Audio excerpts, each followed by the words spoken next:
안녕하세요. 잡학사전 진행의 김수연입니다. 오늘은 특집 방송으로 준비했습니다. 우리 삶과 가장 밀접하게 맞닿아 있는 곳, 바로 일터와 일상일 텐데요. 단순히 매일 반복되는 행위를 넘어 우리가 일하고 살아가는 방식은 지금 어디를 향하고 있을까요? 오늘 이 시간, 일터에 뜨거운 화두를 던지는 치열한 시선, 그리고 일상의 숨은 가치를 발견하는 명쾌한 시선까지 두 가지 이야기를 통해 우리의 현재와 미래를 정교하게 짚어보겠습니다. 먼저 첫 번째 순서입니다.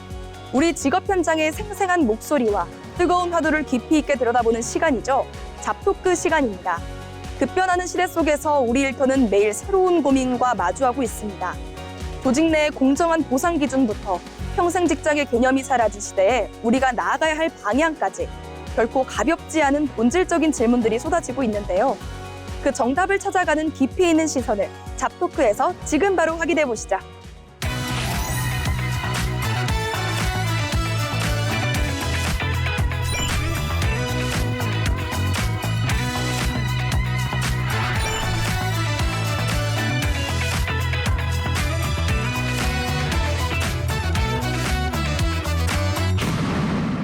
잡토크 시간입니다.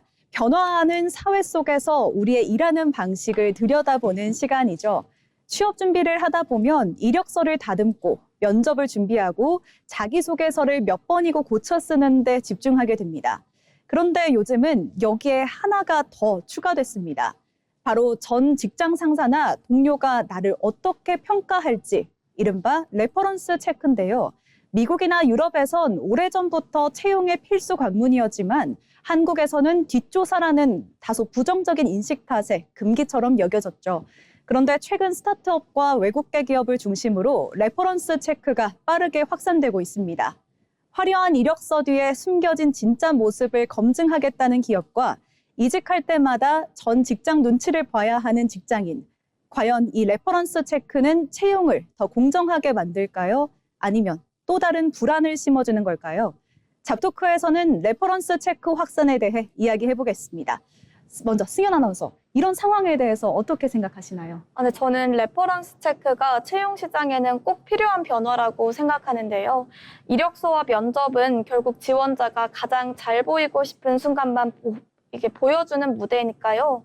실제 함께 일해본 사람의 증언은 그 어떤 자기소개서보다 솔직한 정보를 담고 있기 때문에 기업 입장에서는 채용 미스매치를 줄일 수 있고 검증된 인재를 뽑을 수 있는 현실적인 수단이 된다고 생각합니다. 직원 한 명을 잘못 채용했을 때 드는 비용이 연봉의 몇 배에 달한다는 연구 결과도 있을 만큼 채용의 정확도는 회사 전체에 큰 영향을 미치는데요. 레퍼런스 체크는 그 정확도를 높이는 합리적인 장치가 될 수 있습니다. 네, 이 채용 미스매치를 줄이고 그리고 기업 입장에서는 리스크를 낮추는 방안이 될 수가 있겠는데요. 직장인 입장에서는 다소 두려울 것 같습니다. 주영 아나운서는 어떻게 생각하시나요? 그렇습니다. 레퍼런스 체크가 좋은 취지로 도입된다고 하더라도 한국의 직장 현실과 맞부딪히면 얘기가 달라집니다. 가장 큰 문제는 공정성입니다. 나를 평가하는 사람이 누구냐에 따라 결과가 완전히 달라질 수 있기 때문인데요. 열심히 일했지만 상사와 사이가 나빠 퇴사한 경우 또는 부당한 처우에 맞섰다가 눈밖에 난 경우라면 레퍼런스 체크는 불공정한 낙인이 될 수 있습니다. 나쁘게 헤어진 전 직장이 이직에 발목을 잡는 구조, 이건 직장인에게 또 다른 권력 불균형을 만들 수도 있습니다. 네, 그렇죠. 아무래도 평가자가 누구냐에 따라서 평가가 달라질 수도 있는 거고 잘못 퇴사를 하게 되면 또 이직도 막힌다는 우려가 나올 수가 있습니다. 그렇다면 이 레퍼런스 체크가 한국에서 어떻게 올바르게 자리 잡아야 할까요? 그렇다면 어떤 조건이 필요한지 또 승연 아나운서부터 생각 좀 말씀해 주시죠. 먼저 평가의 기준과 항목이 명확하게 표준화되어야 한다고 생각하는데요. 막연하게 이 사람은 어떤 사람이었나요? 이렇게 묻는 게 아니라 업무 역량이나 협업 방식 등 직무와 관련된 구체적인 질문으로 설계가 되어 주관적인 감정이 개입할 여지를 줄일 수 있다고 생각합니다. 또한 지원자도 자신이 어떤 평가를 받았는지 확인하고 반론할 수 있는 최소한의 권리가 보장돼야 하는데요. 검증은 하되 일방적인 판결이 되어서는 안 된다라고 생각합니다. 네, 검증의 칼날이 한쪽만은 향해서 안 된다. 이렇게 말씀을 정리를 해주셨는데 주영 아나운서는 어떻게 생각하시나요? 저는 이 논의가 회사에게만 유리한 방향으로 흘러가지 않으려면 반대 방향의 레퍼런스 체크도 꼭 함께 이루어져야 한다고 생각합니다. 지원자도 입사 전에 그 회사의 조직 문화, 리더십, 그리고 실제 업무 환경을 검증할 수 있어야 한다는 의견도 많기 때문인데요. 채용은 회사가 사람을 고르는 과정인 동시에 사람이 회사를 고르는 과정이기도 하니까요. 서로가 서로를 투명하게 검증할 수 있는 구조가 만들어질 때 레퍼런스 체크는 비로소 공정한 도구가 될 수 있다고 생각합니다. 네, 회사만 검증하는 게 아니라 또 지원자 입장에서도 회사를 검증할 수 있어야 한다. 이렇게 말씀을 해주셨는데요. 화려한 이력서보다 앞으로 함께 일할 사람의 진심이 더 중요한 시대가 다가오고 있습니다. 사실 이미 그런 시대가 어느 정도 자리가 잡았죠. 그 과정이 누군가에게는 두려움이 또 될 수 있기 때문에 더 나은 만남을 위한 신뢰가 높은 과정이 필요하겠습니다. 지금까지 잡토크였습니다.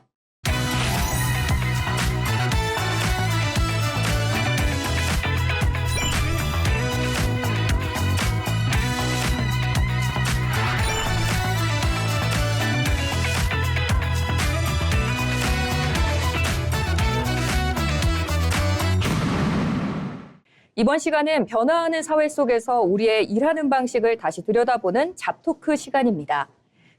여러분은 직장이나 아르바이트 혹은 학교 생활을 하면서 이런 말 들어보신 적 있으신가요? 좋은 의견이네요. 한번 검토해 보겠습니다. 내부적으로 논의해 보겠습니다. 듣기에는 굉장히 긍정적인 말인데 이상하게 결과는 안 좋은 경우가 많죠. 사실 직장에서는 말 그대로 받아들이기보다 그 안에 맥락을 읽어야 하는 순간들이 꽤 많다고 합니다. 그래서 요즘 직장인들 사이에서는 직장어, 비즈니스 화법 같은 말도 자주 등장하는데요. 오늘 잡토크에서는 직장에도 번역이 필요한 시대인가? 그리고 왜 직장에서는 직설적인 표현보다 완충어를 많이 사용하는지에 대해 이야기 나눠보겠습니다. 네, 저는 처음에 사회생활을 시작했을 때 이게 제일 어려웠던 것 같습니다. 분명히 상대방은 웃으면서 저에게 얘기를 했는데 집에 가서 생각해보니까 칭찬이 아니었던 거죠. 예를 들면 이 부분은 조금 더 고민해보면 좋을 것 같아요. 처음에는 진짜 의견을 주는 줄 알았습니다. 하지만 나중에 보니까 사실상 수정 요청이었던 거죠. 또 시간 될 때 한번 확인해 주세요. 이것도 문자 그대로 해석하면 정말 시간 될 때 하면 될 것 같은데 실제로는 최대한 빨리 해달라는 의미였고요.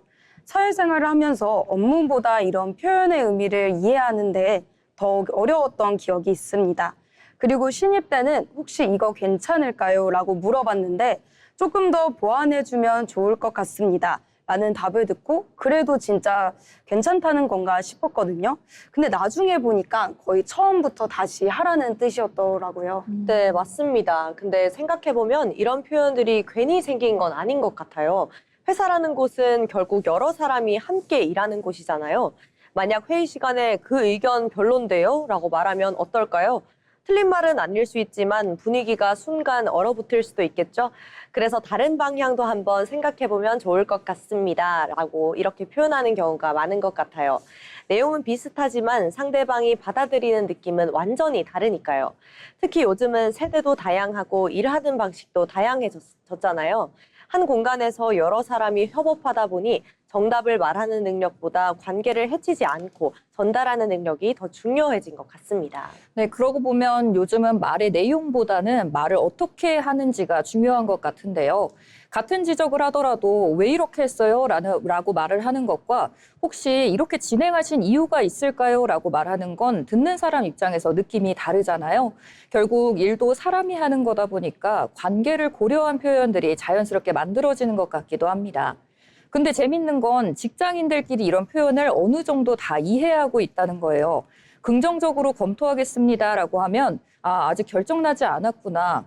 또는 공유드리겠습니다라고 하면 당장은 아니구나. 이렇게 자동 번역이 되기도 하잖아요. 맞습니다. 그리고 메신저 문화가 늘어나면서 더 그런 것 같은데요. 대면으로 이야기하면 표정이나 목소리 톤이 있으니까 괜찮은데 메신저는 글자만 남잖아요. 예를 들어 확인했습니다. 이 한 문장도 정말 확인했다는 의미인지 기분이 안 좋은 건지 아니면 아무 생각이 없는 건지 알기 어려울 때가 많거든요. 그래서 사람들도 확인했습니다 하고 웃은 이모티콘을 쓰던가 감사합니다. 그리고 좋은 하루 보내세요. 이런 표현을 붙이면서 말의 온도를 조절하려고 하는 모습이 보입니다. 사실 업무 내용보다 느낌표 하나, 이모티콘 하나의 분위기가 달라지는 경우도 많고요. 네, 저는 요즘 이런 능력도 업무 역량 중 하나가 된 것 같아요. 예전에는 일을 잘하는 사람이라고 하면 전문 지식이나 실무 능력을 먼저 떠올렸는데 지금은 어떻게 말하는지, 또 어떻게 전달하는지, 어떻게 설득하는지도 굉장히 중요한 것 같더라고요. 실제로 같은 아이디어를 내더라도 누군가는 사람들을 움직이게 만들고 누군가는 묻혀버리기도 하니까요. 그래서 요즘은 무슨 말을 하느냐보다 어떻게 말하느냐의 비중이 더 커진 것 같습니다. 그런데 한편으로는 이런 생각도 드는 것 같아요. 너무 돌려 말하는 문화가 오히려 비효율적일 때가 있지 않을까요? 예를 들어 조금 아쉬운 부분이 있는 것 같습니다라고 했는데 알고 보니 거의 다시 해야 하는 상황이었다면 오히려 더 헷갈릴 수도 있으니까요. 네, 저도 그 부분은 공감하는데요. 배려와 돌려 말하기는 다르다고 생각하기 때문입니다. 상대방을 존중하는 건 좋지만 핵심까지 흐려진다면 업무에서는 오히려 문제가 될 수도 있잖아요. 그래서 중요한 건 완곡하게 말하더라도 전달해야 할 내용은 분명하게 전달하는 거 아닐까요? 수정이 필요합니다. 이 부분은 다시 검토해야 합니다. 이런 핵심은 있어야 오해가 줄어드는 것 같습니다. 네, 맞아요. 결국 좋은 커뮤니케이션은 말을 어렵게 하는 게 아니라 상대방이 이해하기 쉽게 전달하는 거라고 생각합니다. 직설적인 표현과 배려 있는 표현, 그 사이에서 균형을 찾는 게 중요하겠죠. 어쩌면 직장인의 언어도 숨기기 위한 언어가 아니라 함께 일하기 위해 만들어진 언어일지도 모르겠습니다. 네, 이렇게 함께 오늘 이야기를 나눠보니까 직장에도 정말 번역기가 필요한 시대인 것 같습니다. 하지만 그 번역의 목적은 숨기기 위해서가 아니라 함께 일하기 위해서 생겨난 언어일지도 모르겠네요. 일을 잘하는 사람은 단순히 말을 많이 하는 사람이 아니라 상대방이 이해할 수 있게 말하는 사람. 어쩌면 미래의 직장인에게 필요한 역량도 전문성만이 아니라 소통의 기술이 아닐까 생각해 봅니다. 지금까지 잡토크 시간이었습니다.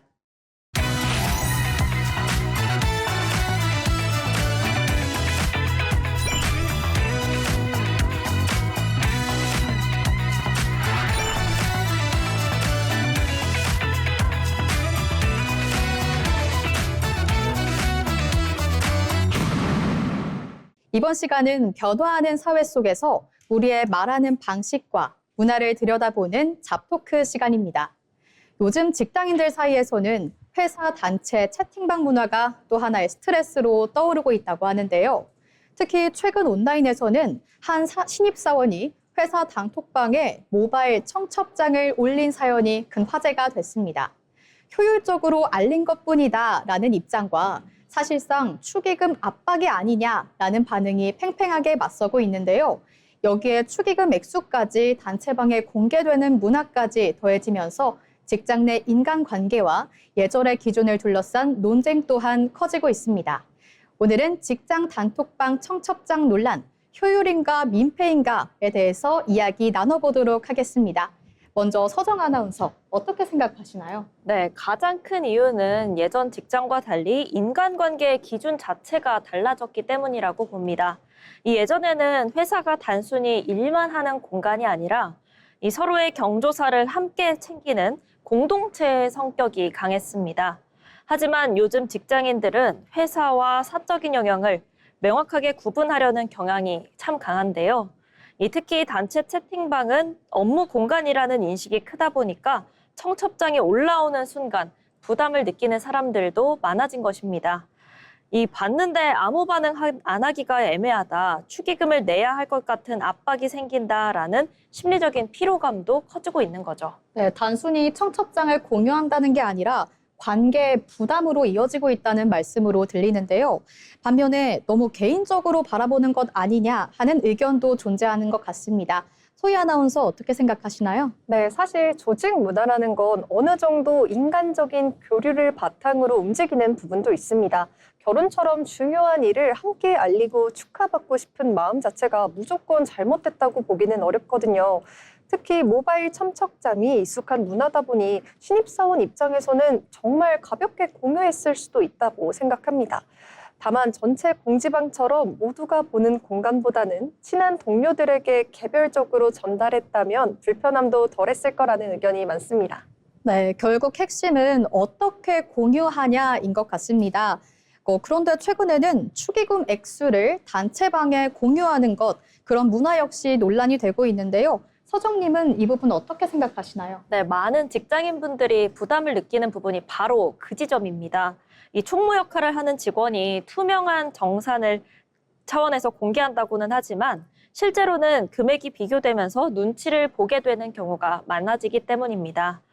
특히 최근 평균 축의금이 10만 원 정도 수준까지 올라가면서 이 청년 직장인들 사이에서는 경조사비 자체가 경제적 부담이라는 반응 또한 커지고 있는데요. 그래서 친하지 않으면 참석하지 않는다.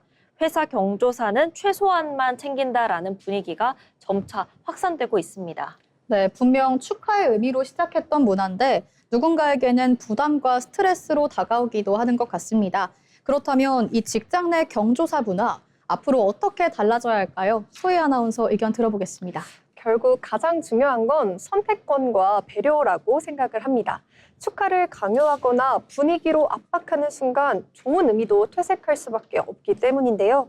회사 역시 구성원들의 다양한 성향을 존중하면서 자율적으로 참여할 수 있는 분위기를 만드는 게 중요하다 생각합니다. 네, 직장 문화도 시대에 따라서 이렇게 조금씩 달라지고 있는 것 같습니다.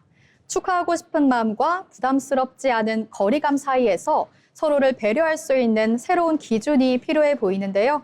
오늘의 잡토크는 여기서 마치겠습니다.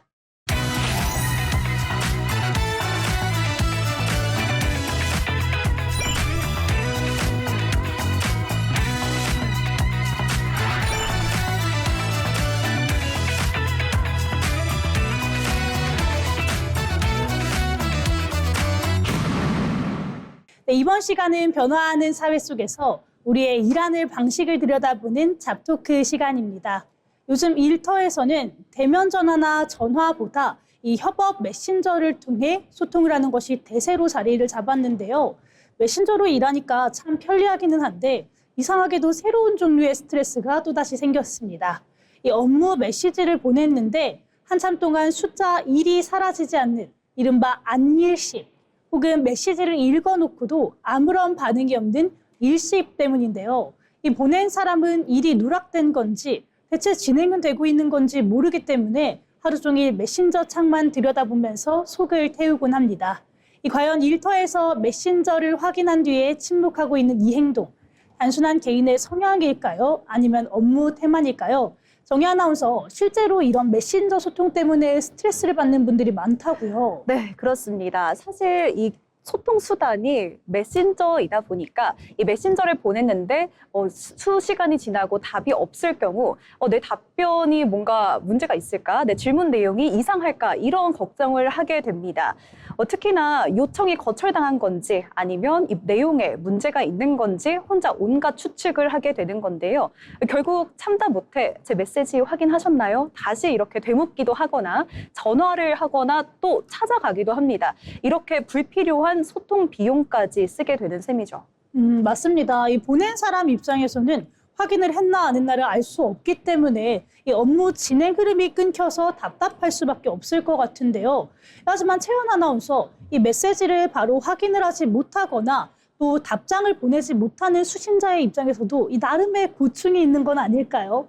네, 맞습니다. 사실 답답하다는 건 저도 이해를 하는데요.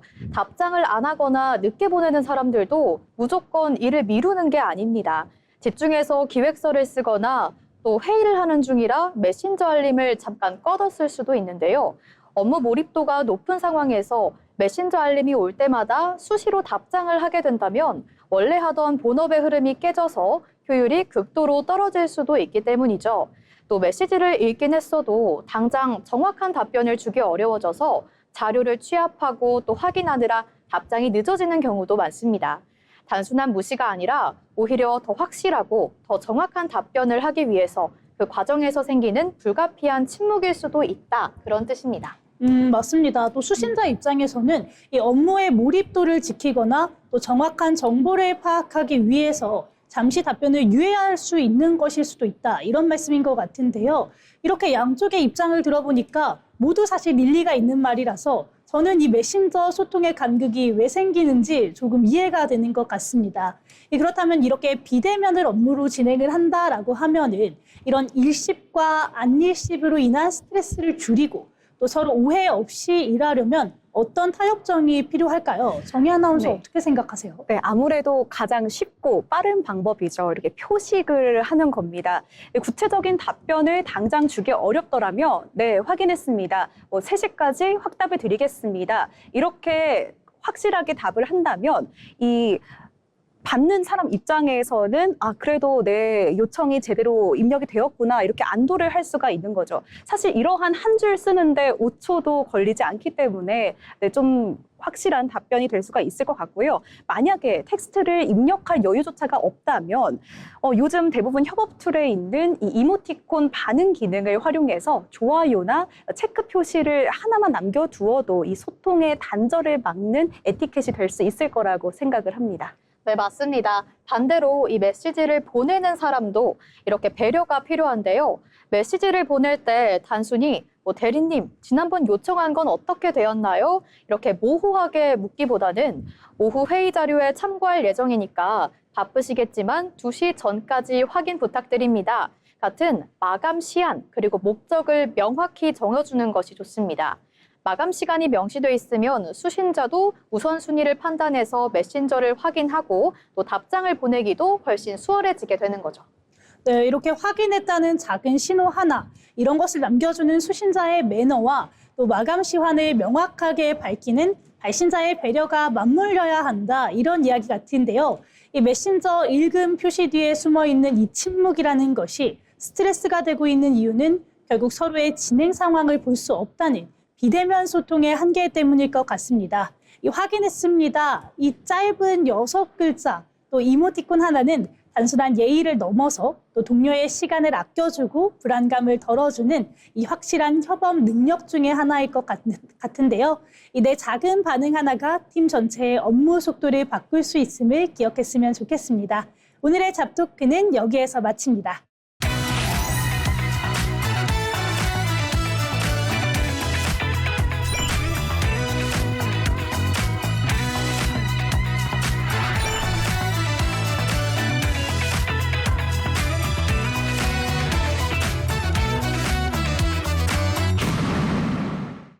이번 시간은 변화하는 사회 속에서 우리의 일하는 방식을 들여다보는 잡토크 시간입니다. 예전에는 한 회사에서 오래 근무하는 것이 성실함의 상징처럼 여겨졌습니다. 실제로 평생 직장이라는 말도 자연스럽게 쓰였는데요. 하지만 요즘은 분위기가 조금 달라졌습니다. 연봉을 높이기 위해, 더 나은 근무 환경을 찾기 위해, 혹은 자신의 성장을 위해 이직을 선택하는 사람들이 늘고 있죠. 특히 젊은 세대를 중심으로 한 회사에 오래 다니는 것보다 다양한 경험을 쌓는 것이 중요하다는 인식도 확산되고 있습니다. 그렇다면 이직은 이제 선택이 아니라 필수일까요? 먼저 주영 아나운서, 어떻게 생각하시나요? 저는 어느 정도는 필수에 가까워졌다고 생각하는데요. 예전처럼 회사가 직원의 미래를 책임져주는 시대는 사실상 끝난 것 같습니다. 뿐만 아니라 같은 회사에 오래 다닌다고 해서 반드시 연봉이 크게 오르거나 더 좋은 기회를 보장받게 되는 것도 아닌 것 같고요. 오히려 이직을 통해 새로운 업무를 경험하고 시장에서 자신의 가치를 확인하는 경우가 많습니다.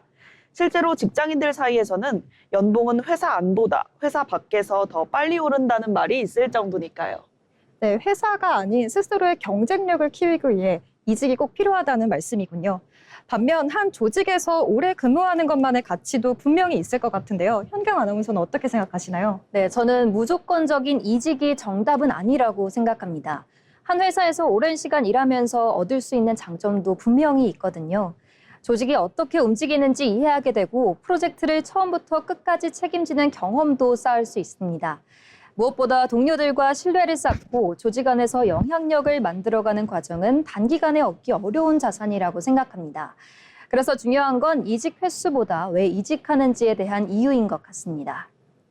결국 남는 것이든 떠나는 것이든 목적이 분명해야 한다는 말씀이네요. 그렇다면 이 두 분은 앞으로 직장인들에게 가장 필요한 제세는 무엇이라고 생각하는지 궁금합니다. 먼저 주영 아나운서 말씀해 주시죠. 저는 자신의 시장 가치를 꾸준히 점검하는 자세가 중요하다고 생각합니다. 반드시 이직을 하라는 뜻은 아니지만 언제든 새로운 기회에 도전할 수 있을 만큼 경쟁력을 갖추고 있어야 한다는 거죠.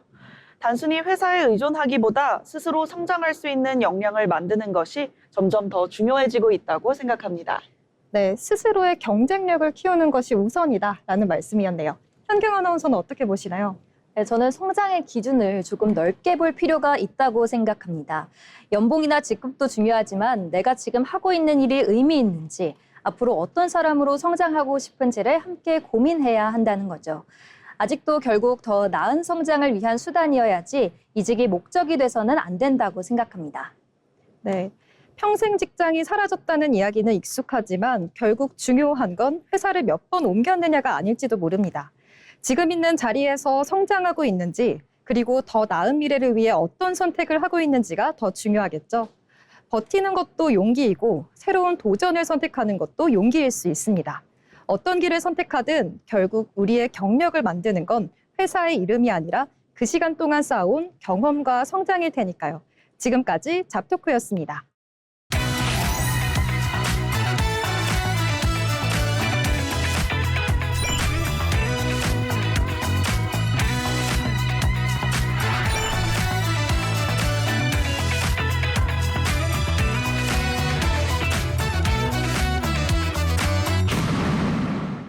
이번 시간은 변화하는 사회 속에서 우리의 일하는 방식을 함께 이야기해보는 잡토크 시간입니다.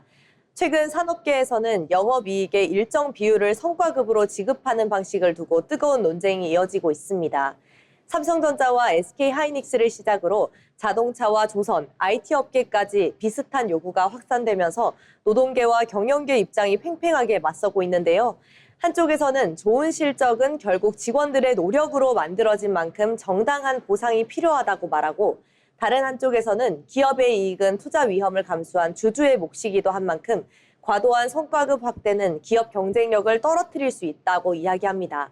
정부 역시 이러한 논란이 커지자 영업이익 연동 성과급 지급 시 주주총회 승인을 의무화하는 방식을 검토하고 있는 것으로 알려졌는데요.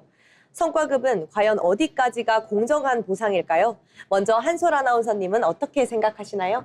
네, 저는 직원들의 기여가 충분히 인정받아야 된다고 생각합니다. 네, 회사의 좋은 실적이라는 게 단순히 경영진의 의사결정만으로 만들어지는 건 아니잖아요. 네, 현장에서 목표를 달성하기 위해 야근을 하고 또 프로젝트를 성공시키기 위해 노력한 직원들의 헌신이 있었기 때문에 가능한 것이라고 생각합니다. 특히 최근 몇 년 동안 기업들의 실적이 크게 개선되면서 직원들 사이에서는 회사가 성장했다면 그 성과를 함께 나누는 게 당연한 것 아니냐는 인식이 강해졌습니다. 실제로 직원 입장에서는 회사가 사상 최대 실적을 냈다는 뉴스를 접했는데도 정작 자신의 보상은 예년과 큰 차이가 없다면 상대적인 박탈감을 느낄 수밖에 없는데요. 네, 그래서 일정 수준 이상의 성과를 직원들과 공유하는 문화 자체는 긍정적인 변화라고 생각합니다. 네, 성과를 함께 만들어낸 구성원들에게 적절한 보상이 필요하다는 말씀이시군요. 반대로 최근에는 성과급 규모가 지나치게 커지는 것이 아니냐는 우려가 나오고 있습니다. 장동희 아나운서님 어떻게 생각하시나요? 저 역시 성과급 자체를 반대하는 것은 아닙니다.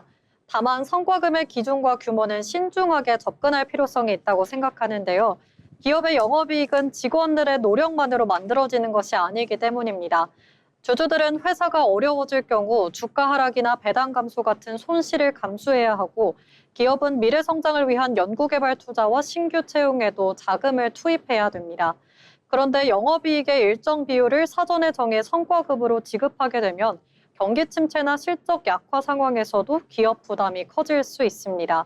결국 기업이 장기적으로 성장할 수 있는 여력을 유지하는 것도 중요하다고 생각합니다. 네, 말씀하신 것처럼 이 문제는 단순히 직원에게 더 줄 것인가 말 것인가의 문제가 아니라 기업의 지속 가능성과도 연결되어 있는 것 같습니다. 그런데 흥미로운 점은 세대별로도 성과급을 바라보는 시각이 조금 다르다는 건데요. 그렇다면 요즘 직장인들의 분위기는 어떻게 느끼시나요? 네, 예전에는 안정적인 고용 자체를 중요한 보상으로 여기는 경우가 많았다면 요즘은 내가 낸 성과가 제대로 인정받고 있는가를 더 중요하게 생각하는 분위기인 것 같습니다. 네, 특히 젊은 직장인들은 연봉과 성과급 구조를 굉장히 꼼꼼하게 살펴보는 경우가 많거든요. 네, 입사 전부터 성과급 기준을 확인하고 같은 업계 다른 회사와 비교하면서 자신의 시장 가치를 판단하기도 합니다. 그래서 성과에 대한 보상이 부족하다고 느끼면 이직을 선택하는 경우도 많아졌고요.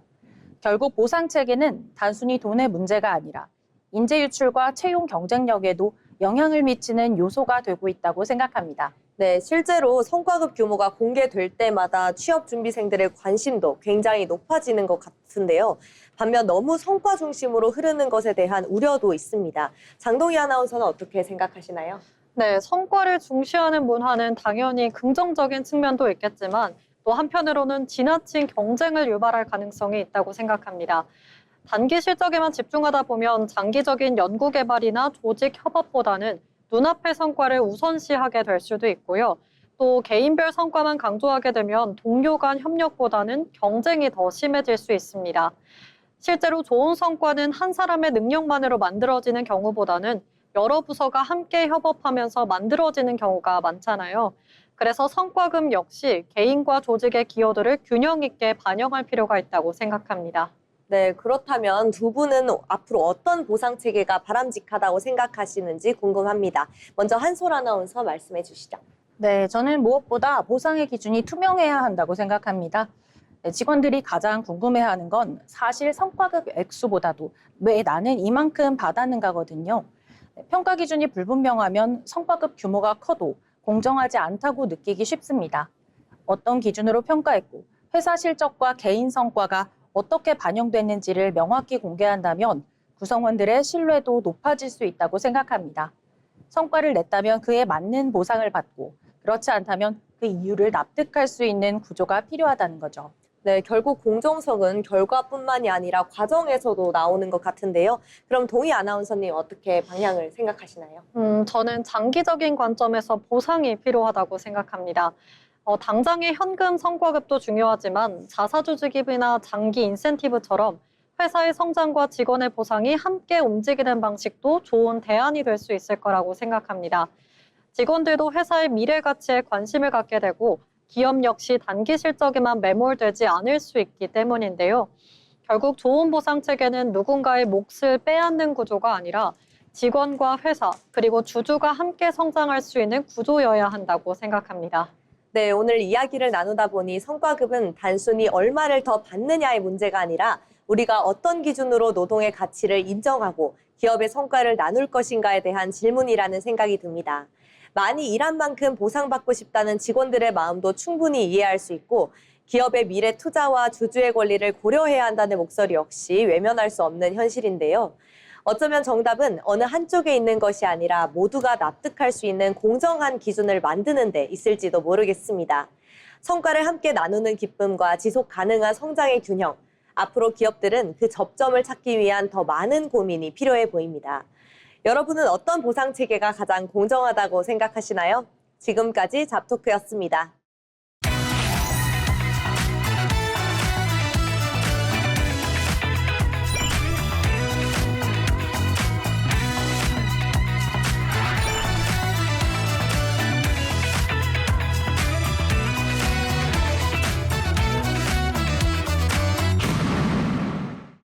네, 일터의 변화 속에서 우리가 한 번쯤 고민해봐야 할 화두들을 유익하게 짚어봤습니다. 이어서 두 번째 순서는 분위기를 조금 바꿔 우리의 일상을 한층 더 풍요롭고 똑똑하게 만들어줄 코너입니다. 알아두면 정말 쓸데있는 정보들만 쏙쏙 골라 소개해드리는 알쓸정 시간인데요.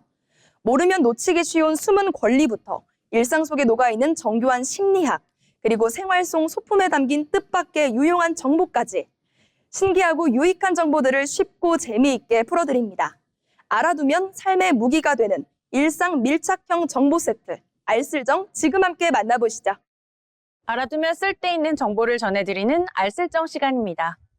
요즘처럼 한낮 기온이 30도를 웃도는 날에는 집에 들어서자마자 가장 먼저 찾게 되는 것이 바로 에어컨이죠.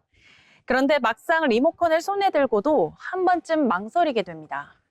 계속 틀어도 괜찮을까? 전기요금이 너무 많이 나오진 않을까? 그래서 더운 날씨에도 에어컨을 참는 분들이 적지 않은데요. 하지만 무조건 덜 트는 것보다 제대로 사용하는 것이 훨씬 중요합니다. 오늘 알쓸정에서는 올여름 꼭 알아두면 좋은 에어컨 똑똑하게 사용하는 방법을 소개해드리겠습니다. 먼저 에어컨은 처음 켤 때 어떻게 작동하느냐가 중요합니다. 실내 온도를 낮추는 초기 단계에서 가장 많은 전력을 사용하기 때문에 처음부터 약하게 오래 틀기보다는 처음에는 강하게 작동시켜서 실내를 빠르게 시원하게 만드는 것이 더 효율적입니다. 충분히 시원해졌다면 그 이후에는 26도 안팎으로 설정해 유지하는 것이 좋습니다. 한국에너지공단 역시 여름철 적정 냉방 온도로 26도를 권장하고 있습니다. 여기에 선풍기나 서큘레이터를 함께 사용하면 효과는 더 커집니다. 찬 공기는 아래로 가라앉는 성질이 있어 공간에 따라 온도차가 생길 수 있는데요. 공기를 순환시켜주면 실내 전체가 더 빨리 시원해지고 체감 온도도 낮아져 설정 온도를 조금 높게 유지해도 충분히 쾌적하게 느낄 수 있습니다. 또 하나 놓치기 쉬운 것이 바로 필터 청소입니다. 필터에 먼지가 쌓이면 공기 순환이 원활하지 않아 냉방 효율이 떨어지고 같은 온도를 유지하는데 더 많은 전력이 필요할 수 있습니다. 한국에너지공단은 약 2주에 한 번 정도 필터를 점검하고 청소할 것을 권장하고 있는데요. 필터를 깨끗하게 관리하면 냉방 효율뿐 아니라 냄새 제거와 실내 공기질 개선에도 도움이 됩니다. 햇빛을 차단하는 것도 생각보다 효과가 큽니다. 낮 시간 동안 강한 햇빛이 창문으로 들어오면 실내 온도가 빠르게 올라가기 때문에 에어컨이 더 많이 작동하게 됩니다. 이때 커튼이나 블라인드를 활용해 직사광선을 막아주면 냉방 부담을 줄일 수 있는데요. 특히 해가 오래 들어오는 창이 있는 집이라면 체감 차이가 더 크게 느껴질 수 있습니다. 잠깐 외출할 때마다 에어컨을 꺼야 하는지 고민하는 분들도 많은데요. 최근 많이 사용하는 인버터형 에어컨은 설정 온도에 도달하면 소비 전력을 낮춰 온도를 유지하는 방식입니다. 그래서 30분 안팎의 짧은 외출이라면 완전히 껐다가 다시 켜는 것보다 그대로 두는 편이 더 효율적인 경우도 있습니다. 다만 제품 종류와 실내 환경에 따라 차이가 있을 수 있다는 점은 참고하시면 좋겠습니다. 마지막으로 실외기 주변도 한번 살펴보시는 것이 좋습니다. 실외기 주변에 물건이 많거나 통풍이 원활하지 않으면 열 배출이 제대로 되지 않아 냉방 효율이 떨어질 수 있기 때문입니다. 주변을 정리해두는 것만으로도 에어컨이 보다 효율적으로 작동할 수 있습니다. 에어컨은 무조건 참는다고 해서 전기요금이 크게 줄어드는 것은 아닙니다. 처음에는 빠르게 실내를 시원하게 만들고 선풍기와 함께 사용하고 필터를 깨끗하게 관리하는 것만으로도 냉방 효율은 충분히 높일 수 있는데요. 여기에 커튼이나 블라인드로 햇빛을 가리고 실외기 주변까지 정리해주면 전기요금 부담을 줄이는 데 도움이 될 수 있습니다. 올여름은 무더위를 무작정 참기보다 똑똑한 사용 습관으로 시원함과 경제성 두 가지를 모두 챙겨보시기 바랍니다. 지금까지 알아두면 쓸데있는 정보 알쓸정이었습니다.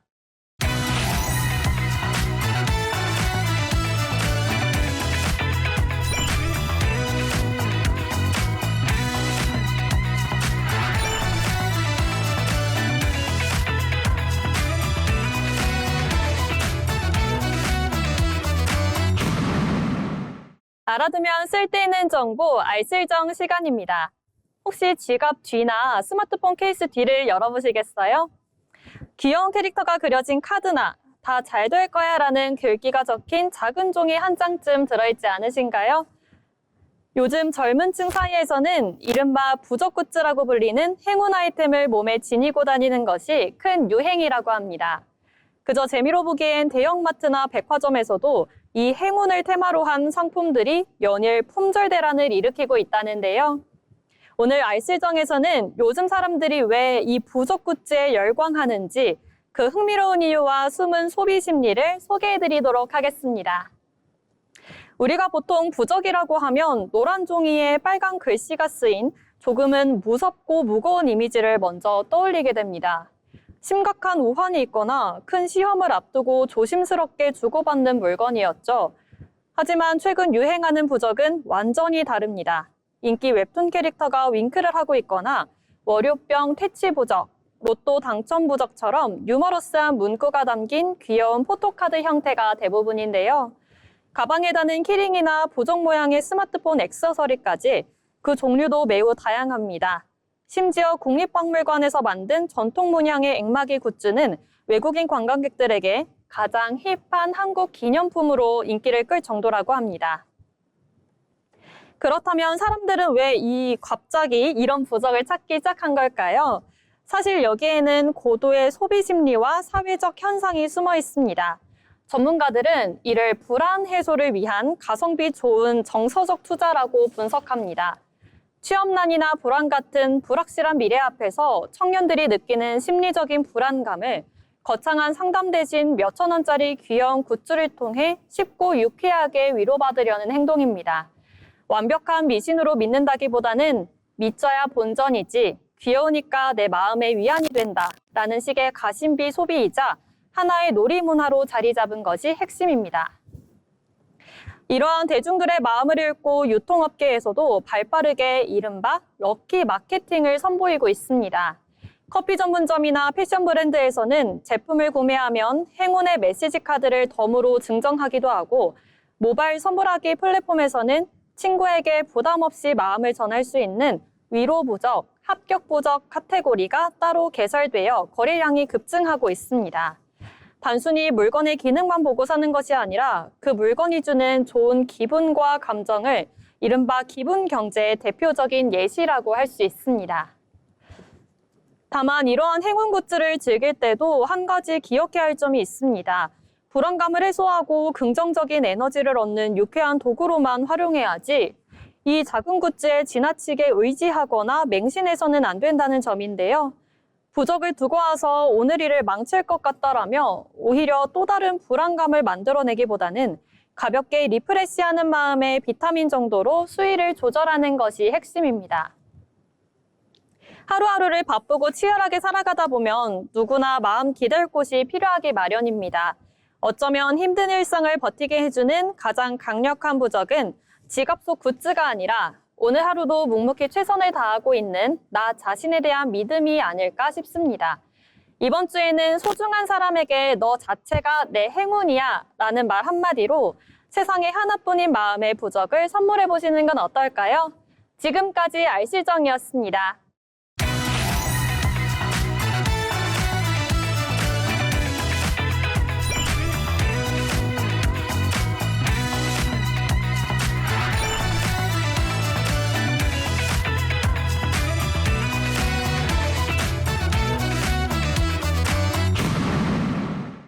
알아두면 쓸데있는 정보 알쓸정 시간입니다. 요즘 지원 없이 운영되는 가게 한 번쯤 이용해 보셨나요? 이 아이스크림 할인점부터 카페, 편의점, 사진관까지 이제는 주문도 계산도 직접 하는 시대가 됐습니다. 그런데 문득 이런 생각 해보신 적 있으신가요? 이렇게 직원 없이 운영되는데 정말 괜찮은 걸까? 오늘 알쓸정에서는 무인 매장은 왜 늘어나고 있을까에 대해서 살펴보도록 하겠습니다. 무인 매장이 빠르게 늘어난 가장 큰 이유는 바로 인건비 때문인데요. 최근 최저임금과 운영비용까지 오르면서 24시간 직원을 두고 있는 게 다소 부담으로 느껴지기도 할 테입니다. 여기에 키오스크와 CCTV, 또 간편결제 시스템까지 발달하면서 이제는 사람 없이도 기본적인 매장 운영이 가능해진 건데요. 특히 늦은 밤이나 새벽 시간에도 운영이 가능하다라는 점은 자영업자들에게 큰 장점으로 다가오기도 할 겁니다. 소비 방식이 달라졌다라는 것도 또 다른 이유인데요. 요즘 소비자들은 직원과 대면하지 않고 빠르고 편하게 주문하는 방식에 익숙해져 있습니다. 특히 MZ세대를 중심으로 비대면 소비 문화가 자연스럽게 자리 잡으면서 무인 매장은 하나의 트렌드가 되어가고 있습니다. 실제로 아이스크림 할인점이나 무인 카페처럼 짧은 시간 안에 간편하게 이용할 수 있는 매장도 빠르게 늘어나고 있는데요. 하지만 문제점도 존재합니다. 절도 같은 보안 문제, 또 기계 사용이 익숙하지 않은 고령층의 불편, 그리고 줄어드는 일자리에 대한 우려까지 해결되지 못한 과제들도 남아있는 상태인데요. 실제로 일부 매장들은 도난 피해로 인해서 다시 유인 운영 매장으로 전환하기도 했습니다. 기술은 점점 사람의 일을 대신하고 있지만 결국 중요한 건 사람을 완전히 없애는 게 아니라 더 효율적인 방향으로 연결하는 걸지도 모르겠습니다. 무인 매장의 확산은 단순한 유행을 넘어서 우리의 소비 방식과 또 일하는 방식이 변하고 있다라는 신호일지도 모르겠습니다. 지금까지 알쓸정 시간이었습니다.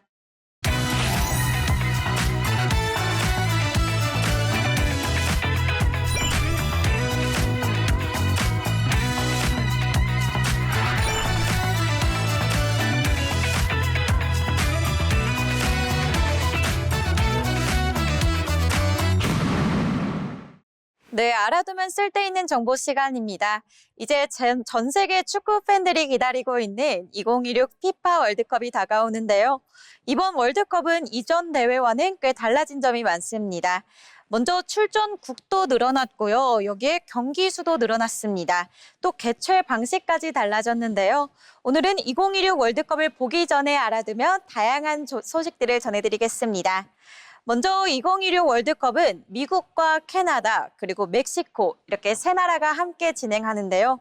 월드컵 역사상 세 나라가 공동 개최하는 첫 대회입니다. 경기는 2026년 6월 11일부터 7월 19일까지 열리고요. 개최 도시는 모두 16곳입니다. 그만큼 이번 월드컵은 북미 대륙 전체를 무대로 열리는 가장 큰 규모의 월드컵이라고 설명드릴 수 있습니다. 이번 대회에서 가장 크게 달라지는 점은 바로 출전국 수입니다. 기존 월드컵은 총 32개의 나라가 출전했었는데요. 이번부터는 총 48개의 나라가 본선에 참가합니다. 이렇게 월드컵 무대에 오를 수 있는 나라가 더 많아진 건데요.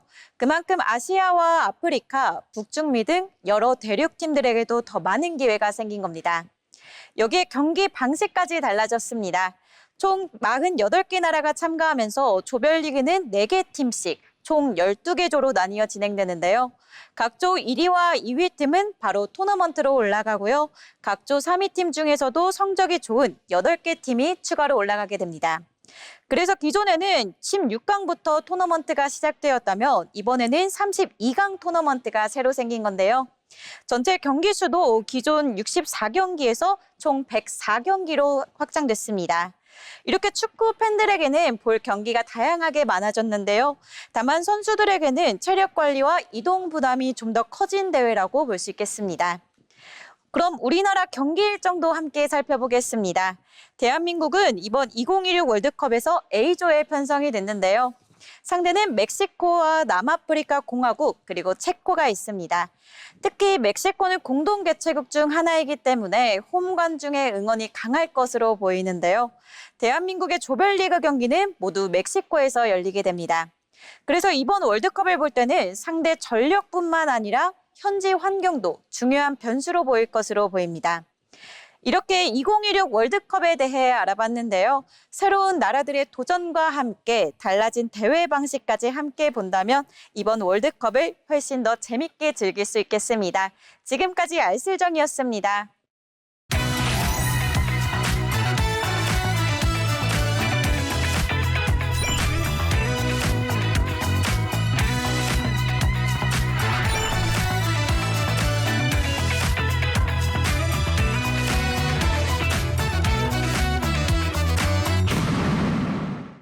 네, 오늘 준비한 소식은 여기까지입니다.